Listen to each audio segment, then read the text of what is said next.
Assalamualaikum warahmatullahi wabarakatuh. Apa kabarnya teman-teman hari ini? Tetap semangat ya dalam menuntut ilmu. Oke teman-teman, hari ini kita akan belajar tentang aku, cinta, Nabi dan Rasul. Nah, sebelum kita memulai belajar, kita baca doa terlebih dahulu ya teman-teman. Silakan angkat tanganmu. Kita mulai membaca doa. Bismillahirrahmanirrahim. Rabbi zidni ilma warzuqni fahma. Amin ya rabbal alamin. Ya Allah, tambahkanlah ilmu kepadaku dan pemahaman kepadaku. Kabulkanlah ya Allah. Amin. Hari ini Bunda Riri akan menceritakan tentang kisah Nabi Ayub alaihissalam. Jadi teman-teman, Nabi Ayub alaihissalam ini adalah salah satu cucu dari Nabi Ishak alaihissalam. Nabi Ayub terkenal dengan nabi yang dermawan, suka menolong, tidak sombong walaupun mempunyai harta yang banyak. Nabi Ayub pandai sekali bersyukur kepada Allah atas nikmat yang telah diberikan Allah kepadanya. Nabi Ayub juga selalu taat beribadah kepada Allah Subhanahu wa Ta'ala. Nabi Ayub alaihissalam merupakan nabi yang mempunyai kesabaran luar biasa. Telah banyak ujian Allah yang diterima. Namun tak satu pun yang bisa memalingkan ketaatan Nabi Ayub kepada Allah SWT. Nah, ujian-ujiannya ini yang pertama itu Nabi Ayub jatuh miskin teman-teman. Jadi harta kekayaan Nabi Ayub yang berupa hewan ternak mati semua dalam waktu yang singkat. Bangkai-bangkai hewan ternak Nabi Ayub bergelimangan di mana-mana. Jadi hewan ternak Nabi Ayub semuanya habis. Nah, di sini ada yang bahagia teman-teman, yaitu siapa? Iblis. Iblis di sini yakin dia bahwa Nabi Ayub ini akan bersedih, terus mencari kesibukan dalam mengumpulkan harta. Nah, tapi teman-teman, sayang sekali dugaan iblis itu tidak jadi kenyataan. Bahkan sebaliknya, kesibukan ibadah Nabi Ayub kepada Allah SWT semakin bertambah. Nah, jadi di sini iblis gusar dia. Bagaimana? Kenapa masih belum berubah juga Nabi Ayub? Kenapa masih semakin ibadahnya bertambah? Nah, kemudian iblis ini pun menyusun siasat teman-teman. Jadi kebun-kebun Nabi Ayub itu yang sedang masa panen tanamannya kemudian diserang oleh hama. Dalam waktu beberapa hari saja kebun Nabi Ayub ini yang semestinya panen habis dimakan hama. Nah, Nabi Ayub pun jatuh miskin. Di sini iblis kembali bergembira. Dia menyangka bahwa usahanya kali ini akan berhasil. Tetapi Nabi Ayub tidak bersedih dan tidak menyesal pada peristiwa yang dialaminya. Jadi Nabi Ayub justru semakin dekat kepada Allah. Nabi Ayub sangat menyadari bahwa semua itu adalah ujian Allah yang harus dihadapi dan bukan disesali. Nah, ujian yang kedua itu teman-teman, Nabi Ayub berduka karena kematian anak-anaknya. Jadi, ini salah satu juga rencana dari iblis. Jadi iblis merencanakan niat yang sangat jahat. Iblis berencana mengubur hidup-hidup putri dan putra Nabi Ayub alaihissalam. Jadi, ketika putra dan putri Nabi Ayub alaihissalam itu tidur dengan lelap, rumah tempat tinggal mereka digoncang dengan dahsyat. Rumah itu kemudian roboh dengan suara yang bergemuruh.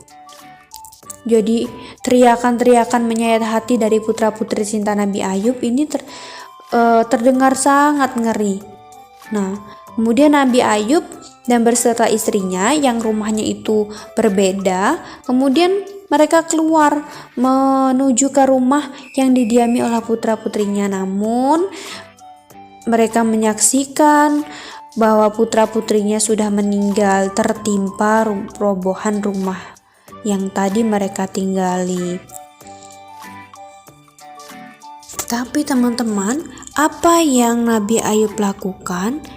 Nabi Ayub tetap tabah, sabar, dan ikhlas menerimanya. Nabi Ayub menyerahkan semua kepada Allah Subhanahu wa Ta'ala. Nabi Ayub pun yakin bahwa semua itu ujian dari Allah dan pasti ada hikmahnya. Kemudian yang selanjutnya itu ujiannya sakit kulit, teman-teman. Jadi rencana iblis ini adalah merusak kulit Nabi Ayub alaihissalam. Mereka berkeyakinan bila kulit Nabi Ayub ini rusak dan mengeluarkan bau busuk yang menyengat, pasti semua orang akan menjauhinya. Jadi kemudian iblis segera melaksanakan niat buruknya. Iblis mengerahkan seluruh pasukannya untuk mencari bibit penyakit yang menjijikkan yang bisa membuat kulit menjadi busuk dan tulang rapuh. Wah, mengerikan sekali teman-teman ya. Nah, kemudian dalam waktu yang singkat, kulit Nabi Ayub alaihissalam tiba-tiba melepuh seperti bisul-bisul terasa panas, kemudian gatal-gatal yang tak tertahankan gatal-gatalnya itu. Nah, di sana kemudian istri Nabi Ayub pun dia berdoa kepada Allah. Ya Allah, ampunilah dosa-dosa kami. Janganlah Engkau timpakan kepada kami beban yang berat. Kami tak sanggup menahan penderitaan seperti ini. Ya Allah yang Maha Pengasih, kasihanilah kami, hentikanlah penderitaan kami ini dan segeralah beri obat untuk suami hamba yang terkasih. Namun, Nabi Ayub ini ketika mendengar doa dari istrinya, Nabi Ayub kemudian berbicara, "Wahai istriku, semua ini hanya ujian dari Allah. Allah punya rencana baik untuk kita, maka bersabarlah. Tidak ada obat yang paling mujarab bagi orang yang tertimpa musibah selain bersabar. Ingatlah wahai istriku, sabar adalah sifat semua nabi. Ingatlah pula bahwa Allah senantiasa menyertai orang-orang yang sabar." Wah, mendengar kata-kata suami tercinta ini, hati istri Nabi Ayub terasa lega. Jadi istri Nabi Ayub ini sadar bahwa suaminya adalah seorang nabi, panutan umat. Tidak layak seorang nabi mengeluh dengan penderitaan semacam itu. Nyawa pun akan diberikan kepada Allah kalau Allah menghendakinya. Jadi kemudian Nabi Ayub dan istrinya itu kemudian meninggalkan kampung halamannya. Keduanya pergi ke tempat yang jauh dari perkampungan. Nah, selanjutnya ujian yang terakhir itu yaitu Nabi Ayub alaihissalam ditinggalkan istrinya, teman-teman.